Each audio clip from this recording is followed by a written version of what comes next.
crossing fingers that she wouldn't do anything weird, because in this moment, I think I was the only one who knew about Billy.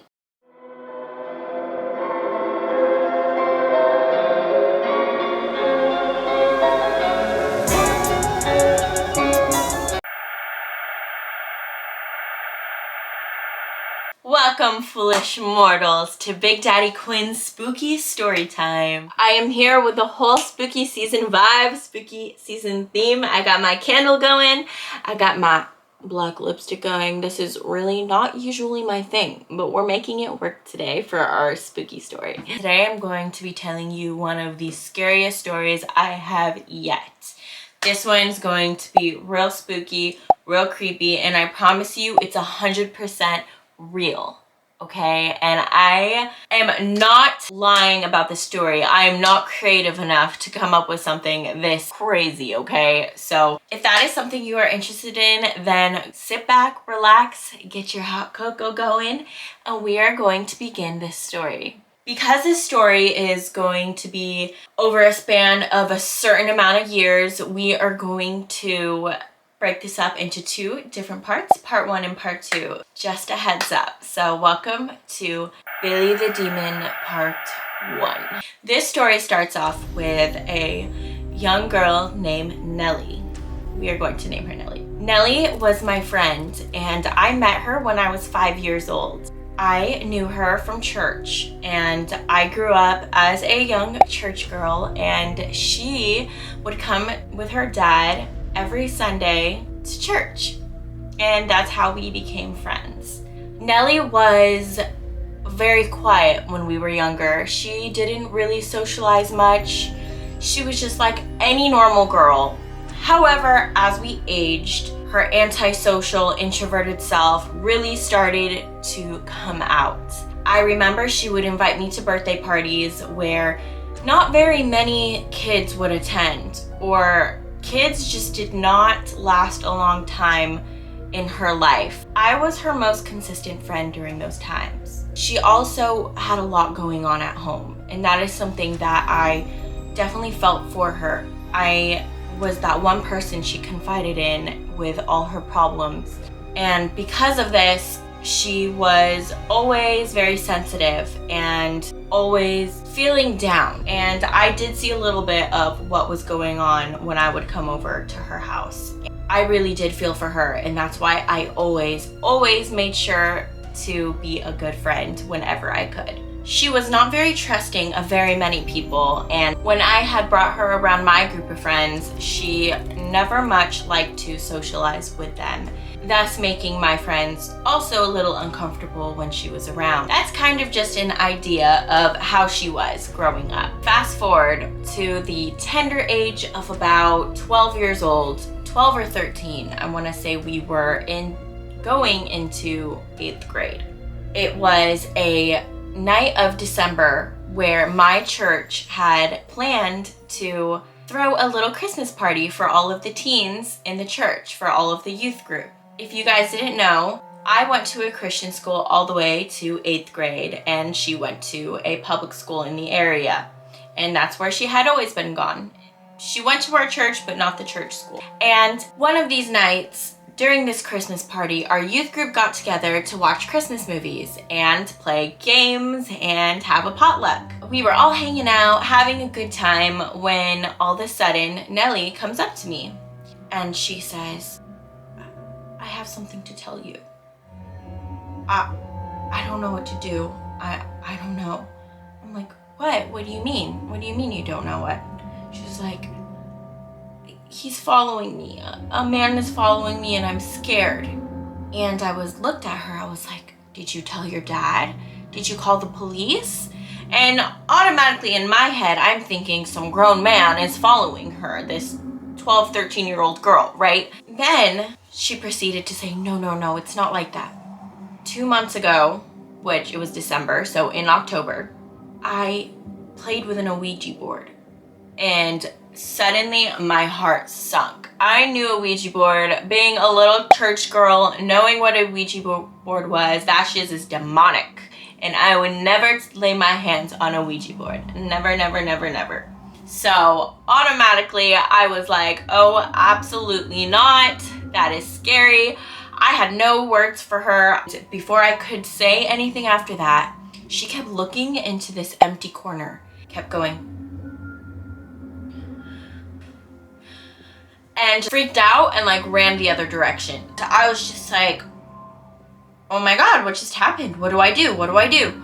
The night progresses and I kind of just forget about it. I kind of don't want to deal with it. I just want to have a good night. I don't want to deal with anything creepy or demonic or spooky. And I still didn't really understand what she was saying. So as the night progresses, we're just having a good old jolly time when she comes up to me again. And she was like, he's here, he's following me. I'm like, who? What? And she was like, Billy. I was like, is he here now? And she kept looking into an empty corner again. She was like, immediately got like all the hairs on my arms just rose. Just told her, I was like, I don't know what to tell you. That's so scary. Before I could ask her more questions, she immediately changes the topic and clearly didn't want to talk anymore about it. So I just let it be, and I essentially just wanted to forget about it. A couple months had passed and that incident was far behind us. I still saw her at church every Sunday and we would hang out and talk, and she didn't really bring it up to me after that. Everything just seemed normal until one day she invited me to a sleepover. She asked me to come and sleep over her house. I think it was about a month or two after this incident. And I said, of course, let's have a sleepover. So I come over, sleep over her house just like any other time. I had slept over her house many times. She had slept over my house many times. Nothing weird. I'm going to give you another backstory. I'm not going to put it in great detail because this is, of course, her private life. But I will say that her relationship with her stepmom was very, very bad and very, very hard. Very much evil stepmother vibes, okay? And even her own stepmother would make me feel just uneasy. But that's as far as I will go with that. So I came over her house. I was ready to go. I had my little bag, my clothes, my PJs, and we were ready to start the night. We were just hanging out in her room, vibing, when all of a sudden her stepmom comes in and just starts causing problems for no reason. After that whole thing happened, Nelly was clearly upset for the rest of the evening. Her mood, she just did not feel like talking anymore. She didn't feel like hanging out, and she began to cry. I just sat there comforting her and trying my best to be there for her in that moment. And I could clearly see she wanted to be left alone. So I got up, left the room to basically give her her own space and give her time to cool down from their heated argument. I gave it probably 5-10 minutes and went back to the room to go check on her. She was on her bed. So the closet, so here's my bed. Okay, let's pretend there. Her door was across from her bed, okay, on the other side. So it was her door and then her closet. So her bed was right across from the closet. I come back into the room, and when I had left her, she was crying into her pillow, into her bed. However, when I came back into the room, she was still crying into her pillow, but she wasn't really making any noise. She was just kind of quiet. So I came in, I knock on the door. I'm like, hey, Nelly, like, I'm just checking on you. Are you doing okay? You know, basic things like that. And I don't really hear anything come from her. She's just quiet, just nothing. Silence. I was like, oh, well, you know, okay, maybe I will give her a few more minutes. So I leave the room, sit on her living room couch. Her brother is playing video games in the living room, and I'm just kind of hanging out there with him, giving her a few minutes. I leave, go back into the room. She is sitting up straight in her bed. So imagine this is her bed. I'm gonna just show you. Staring right across at her closet like this. Staring right at her closet like this.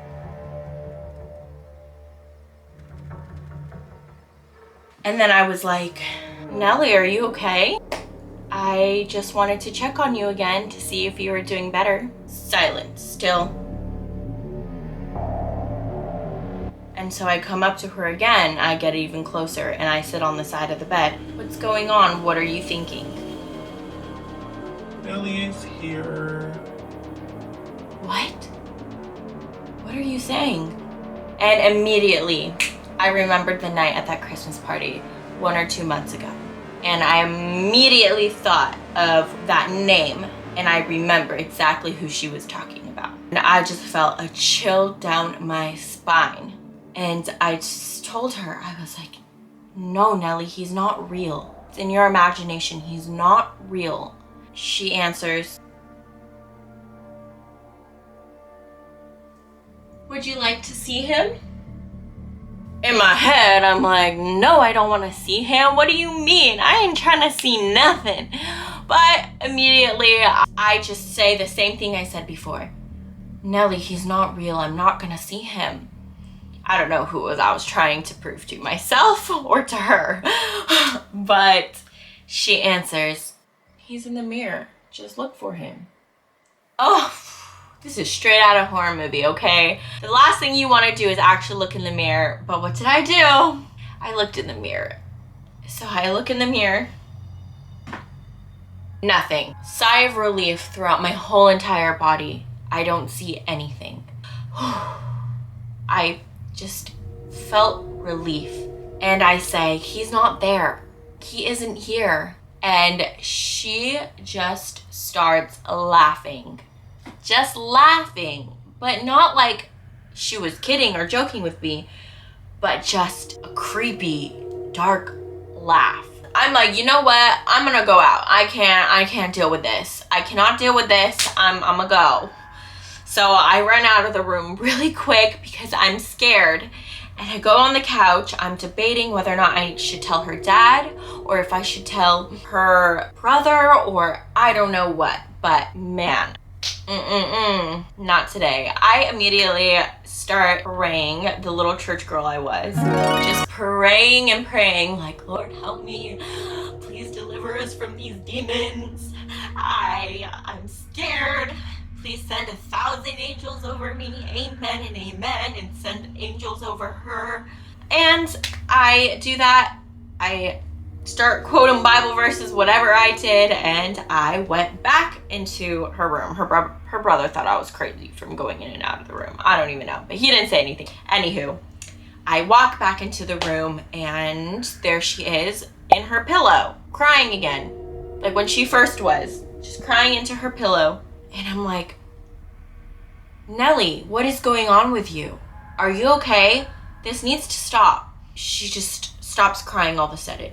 And she asks me what time it is. Mind you, her face is completely in the pillow. And she asks me, what time is it? Before I could even answer, she answers for me. And she says, it's 12:03. And I look at the clock, which is like next to her bed. But she wasn't even looking at the clock, and there was no way she could see it. I was like, yeah, it's 12:03. And the clock changed to 12:04. And she said, now it's 12:04. Without even looking at the clock. And I flip out. I am just scared out of my mind. I don't know what to say. I start praying again. I was so fed up in that moment. I was like, I'm gonna sleep on the couch. Like, I can't do this anymore. This is really scaring me. And I just felt really cold in the room. Like, it just didn't feel right. The energy was just so off. I just knew something was amiss. I ended up going back into the living room and I was like, I'm gonna just camp out here all night. I'm not doing this. And I wanna say maybe 10, 15 minutes later, I was just watching her brother playing video games, and she finally comes out of her room and she walks straight to her kitchen, opens her fridge, looks at me from across the room where she's opening her fridge and is like, are you hungry? Do you want to eat anything? What are you doing out here? Girl, are you crazy? You just, what? And I look at her, I'm like, no, I'm not hungry. And she's like, okay, well, I'm gonna eat. She sits on her table and just starts snacking on some apples or something, I don't know. And I go up to her, I'm like, you don't remember anything that happened? You were just acting. And I started explaining to her what happened, and she got so upset, like genuinely upset. And she was like, I don't know what you're talking about. I did not do any of that. And I said, yes, you did. And she was like, I didn't. And she got so mad at me, right? So pissed that she ended up grabbing her snacks, going into her room, and not talking to me for the rest of the night. Yeah, I ended up sleeping on her floor that night, but we didn't talk at all until the next morning, and I just dropped it because it just wasn't worth it, and it was just so bizarre to me. After that, during church services, she would just say a bunch of weird things every now and then, not all the time, but she would talk about the number 17 a lot. Sometimes she would talk to herself. When I brought things up to her, she had no recollection of it. At this point, this is something I called her state, where she kind of acts possessed, but she doesn't really remember any of it. And something that I have noticed is when something really, really internally upsets her, it would essentially bring about her state. When something bad happened, or when she would get into an argument with her stepmom, or anything basically negative that happened in her life would trigger this state. Fast forward to maybe a month later. Us and a bunch of our church friends were just hanging out about at church, and she wants to throw another sleepover. Yay! You would think that I would be done with these sleepovers, but the loyal and good friend that I am, of course I'm gonna go. And I knew if I didn't go, the other girls would not go as well, because she invited some of other girls who went to the church who were more my friends than her friends, and she wanted all of us to come sleep over. And in my head, I was like, okay, well, nothing could really go wrong if there's more of us, right? Right?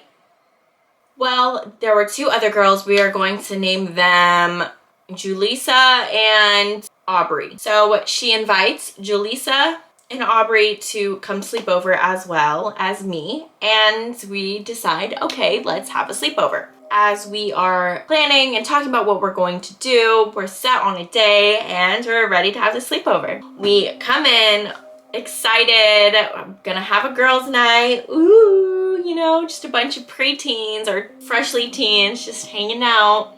And we were just hanging out in her garage. Her dad had built a whole garage in the gym. We kind of just like, I don't know what we were doing in there. We definitely were not working out. We were pretending to work out. I don't know what we were doing, but we were just hanging out, and we were just talking about boys or whatever girls who are 12 or 13 talk about. Having a good old time when all of a sudden Nelly says, oh my God, I forgot my phone. It's in my bedroom. I'm gonna go run and get it really quick. And I was like, okay, cool, yeah, go grab it. We'll be in here just hanging out. And I was just hoping that nothing went wrong, and I was just crossing fingers that she wouldn't do anything weird, because in this moment, I think I was the only one who knew about Billy. Oof, hate saying his name. Okay. Some few minutes pass by, and Nelly comes back from grabbing her phone, slams the garage door behind her. Just look of terror in her face, and she says, oh my God, he's here. I can't do this, he's here. And I was like, oh no, God no. And of course, Julissa and Aubrey look at me and they're like, what are you talking about? What is your problem? I was like, oh fudge, what do I do? And I kind of just try to change the topic like right away and ignore it. And she's just like freaking out over here, saying she's like, he's in my room. And she's like, I'm scared. And they're like, what are you talking about? Who is? What? And they're just like, asking so many questions. And I'm like, no, he's not in your room. We're gonna go check right now. And he's not in there. So we all go follow back to her room to see what she's freaking out over. She just starts freaking out, and once we get to the bedroom, Julissa and Aubrey are kind of just like weirded out at this point, and I like look at them, I'm like, guys, I can explain. They're like, what is going on? And all of a sudden, Nelly goes up to her bed and covers herself in the blanket, like trying to hide from whatever it is, and just not there. unresponsive. Julissa starts freaking out and she's like, Nelly, what is your problem? Like, why are you acting like this? Before I could say anything, she comes out of her blanket and just has this look of, and starts to count to 17. 1, 2, 3, 4, 5, 6, 7, 8, 9, 10, 11, 12, 13, 14, 15, 16, 17. 1, 2, 3, 4, 5, 6, 7, 8, 9, 10, 11, 12, 13, 14, 15, 16. At that moment, Aubrey is just really quiet. She's kind of one of those people who are just there. You know, she doesn't really have an opinion about anything. She just kind of simply just goes with the flow. So Aubrey was just very, what is going on? Julissa, on the other hand, starts having a meltdown, terrified, starts crying. And I'm over here comforting her. I was like, I promise it'll pass. I promise it'll pass. And she just starts laughing to herself. Nelly does, by the way, not Julissa. And Nelly just starts laughing. And just starts talking to herself. She says something about a place called the Dark Falls, Dark something. I don't know, it's been so many years. Just talks about, you know, him, kind of. I don't really know. She's just mumbling. And at this point, Julissa is just like, stop, Nelly. It's not funny. This isn't funny. Why are you trying to scare us? La, la, la, la, la. This isn't funny. And all of a sudden, she kind of snaps out of it in a way for a little bit and just like lays down and just gets really, really tired. And just ends up laying in her bed just after that, just completely silent. And Julissa's over here hysterical. Aubrey's just confused. And we started on the bed with her and somehow ended up on the floor by the end of it, right? In a huddle. We were huddled on the floor while Nelly was on the bed. Nelly somehow like fell asleep after that. Don't know what happened. Just fell asleep. And I start telling them the story, and I start telling them about the day at the Christmas party. I start telling them how the last time I slept over this happened and that it's been an ongoing thing and it's starting to get worse. They just are just so scared and don't want to be around her at all. We end up sleeping on the floor. We stayed up actually really, really late. I want to say we stayed up till like 4 a.m. because none of us could sleep. We were just scared. And I think one of us had brought our laptops and we were just scrolling on the internet for the rest of whatever night before we fell asleep. I want to say it was around 3 or 4 a.m. Nelly wakes up like super groggy, super disoriented, just very confused. She sees that we're on the floor and she's like, why are you guys all on the floor? And Julissa's like, are you serious right now? She was like, you are scaring us, la la la la. Like, you don't remember what you did? And just starts going off. And her dad ends up coming in, like super tired, like, what's going on? Like, why is there yelling? Is everything okay? And he saw that Julissa was angry and, you know, Nelly's confused. And I didn't know how to explain the situation. So immediately I just tried to de-escalate it. I was like, everything's fine. We're just tired and having an argument is all, but we're okay. And he was like, okay, well, if you guys need anything, just let me know. Super confused, leaves. You could tell he just did not know what to do with teenage girls. After that, Nelly got extremely agitated, went back and forth with Julissa for a little bit about how she was a liar and that didn't happen. And she left kind of very much how it happened the first time. And she went into the living room and slept on the couch for the rest of the night. We stayed up for a while until we finally fell asleep at like 5 a.m. or 4 a.m, something crazy like that. The next morning, I think the girls were all just ready to leave. I don't really remember how the next morning went, but all I remember is a lot of us just went home as soon as after breakfast. Fast forwarding another month, I want to say we were in about March. School was already almost finished. We had about 2 to 3 more months of school left. I would see Nelly as usual at church. We would not really hang out outside of church after that incident as much. I hadn't slept over her house, nothing like that. I decided it probably would be best if I didn't. I got news from her randomly one day that she would be attending my Christian school with me. And I was very surprised because I had known her since I was 5 years old and she had never once gone to my school. which was the church school of the church we both attended. That's something I always wondered, why her dad never put her in the Christian school. Well, comes to find out that the reason why he had to do that was because Nelly had gone into a fight at school, beefing with some girl at her middle school, and I guess she had brought a knife to school because of this altercation that was going on between them. Something about the lines of she had heard that they were planning to jump her or something like that, and she brought a knife. I don't know. Somebody found the knife in her bag and she was expelled with only a few months of school left. By the goodness of the school I was attending, of course, it was a tiny, tiny school. A class full of maybe 6 to 8 students in every class. Yeah, extremely small. Because she couldn't finish off that school, her dad had no choice but to put her in our school, and maybe thought it would be a good idea for her to keep her out of trouble. So yes, now I was going to school with her and saw her every single day. I didn't really know how I felt about it because I didn't know how it was gonna go. I, deep down inside, was a little bit worried. We were sitting in math class one day and we were partnered into group, do some group work together so we can finish an assignment. Because she was joining very, very late, she had no idea what was going on. So the teacher decided to her to put at her own table by herself so she could catch up on schoolwork. So while we were huddled up in group, she was here by herself when all of a sudden she starts laughing by herself. Just laughing.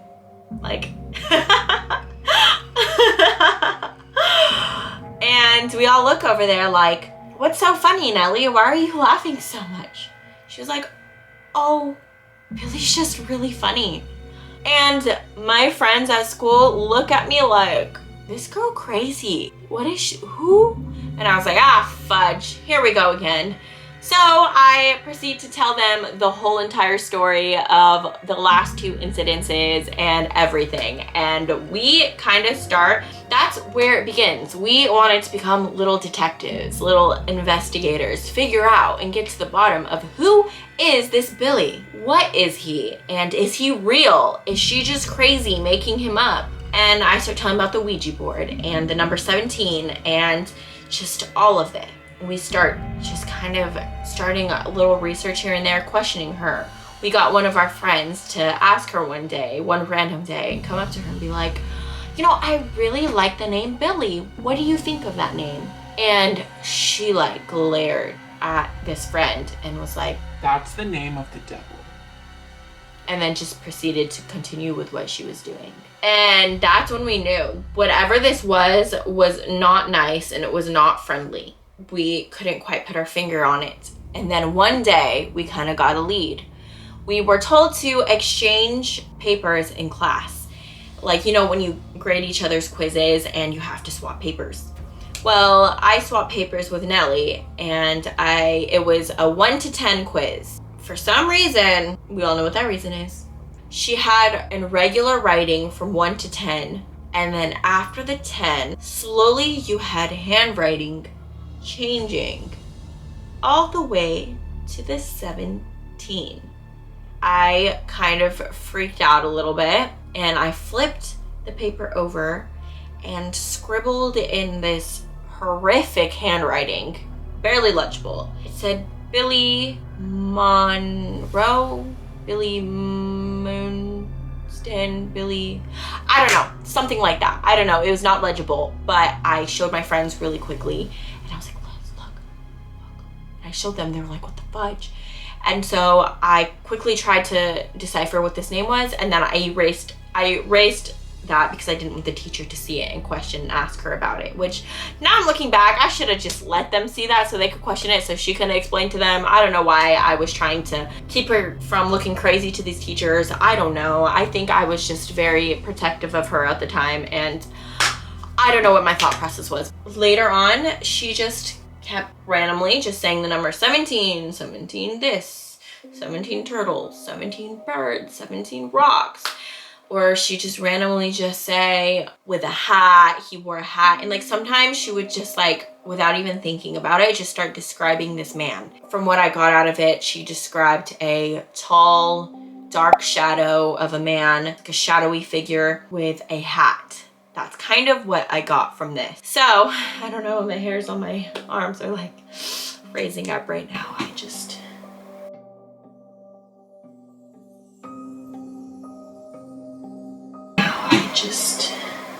feeling very uneasy just talking about it. From this point, me and my friends did a major Google search trying to look up anything we can, the number 17, 1917. This name, his last name, nothing. We couldn't find anything. And a part of me wanted to believe that maybe she was lying. Maybe she's faking this character up. Maybe she's just trying to scare us. Maybe there's something that her psychological trauma because of what was going on at home that was causing this. It could be anything. And because of this Ouija board and knowing that this had only started happening after she messed with this Ouija board. So that kind of came to my attention as, could he be real? Is he made up? Who is this thing? I thought she was a liar, and I deep down inside wanted to believe it was all fake until these next events happened. And those next events will be told in my part 2. So if you want to see that, make sure you subscribe and ding the notification bell icon, because this story gets even crazier. I know that's hard to believe, but this story is about to get wild. Talking about it and thinking about it, giving me the shivers. If that's something you want to do, make sure you hit that notification bell icon so you can be alerted when I post part 2. Thank you so much for watching this video. I hope you enjoyed it to the fullest. As much as I enjoy telling these stories, well, I appreciate all of you, and I will see you. That was terrible. Big Daddy out.